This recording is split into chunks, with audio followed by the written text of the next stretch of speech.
Salut tout le monde, c'est Raito, on se retrouve pour les spoilers du chapitre 1133 de One Piece. Je vous le dis directement, on va pleurer. Voilà, on va pleurer parce que ça va pas être un chapitre très joyeux, ou en tout cas qui va être très fort en émotion surtout. Donc n'hésitez pas à liker la vidéo déjà si elle vous plaît, à vous abonner si vous aimez One Piece, cette chaîne est faite pour vous. On en parle toutes les semaines parce que vous le savez ici, on est des fans de One Piece et bien sûr on va partager ça jusqu'à la fin, jusqu'au dernier chapitre de One Piece, le chapitre peut-être 9999, qui sait. Non, je plaisante bien évidemment, mais dans tous les cas, on en a pour un petit moment. Donc, One Piece 1133, félicite-moi. Donc déjà, le chapitre va présenter un flashback de Robin, mais du point de vue de Spandine. Donc en fait, c'est intéressant finalement de voir qu'on a un chapitre dédié à Robin, puisque le flashback de Robin en fait va mélanger à la fois des éléments anciens mais également des nouveaux éléments, et ça révèle également que Robin a un jour en tout cas envisagé de mettre fin à sa vie. Non, en vrai ça fait trop de la peine parce que la pauvre, avec ce qu'elle a vécu on peut comprendre, mais heureusement, elle ne l'a pas fait.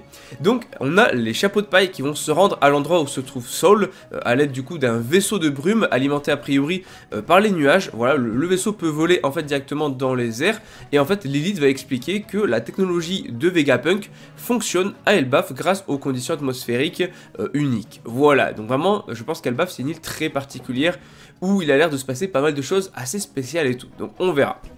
Donc déjà faut savoir que Saul fait semblant d'être inconscient à l'endroit, enfin pour justement surprendre Robin, et elle remarque immédiatement ce qu'il fait parce que voilà, ils se connaissent bien, on se souvient tous du Derechichichichi, non vraiment ça c'est juste légendaire. Bon, en tout cas on a un flashback qui va révéler justement qu'en fait les énormes flammes de la destruction d'Ohara ont fait fondre la glace d'Aokiji, donc forcément c'était la glace qui a enveloppé Saul, et donc du coup ça l'a fait fondre, et en fait voilà, ça lui a permis de se libérer, ça lui a permis de survivre. Par contre forcément il n'en est pas ressorti indemne, il a eu quand même pas mal de brûlures puisque son corps a brûlé.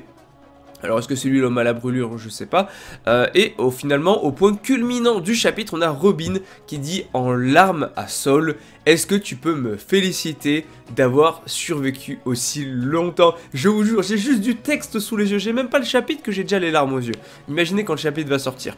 Et la plupart du coup des chapeaux de paille qui sont montrés en train de pleurer. Voilà, comme nous quand on va lire le chapitre finalement, hein, les chapeaux de paille c'est nous, on fait partie de l'équipage maintenant depuis longtemps, et on voit pas par contre les expressions de Jinbei et de Zoro, a priori elles ne sont pas visibles, on verra quand le chapitre sortira, c'est vraiment, Zoro il est en pierre, Zoro il est en pierre carrément, mais ça m'étonne. Bon après Jinbei, normal, le lien est pas aussi fort, je peux comprendre aussi, mais Zoro il est en pierre ce gars, y a pas à dire, voilà. Après on voit pas l'expression, peut-être que, mais bon.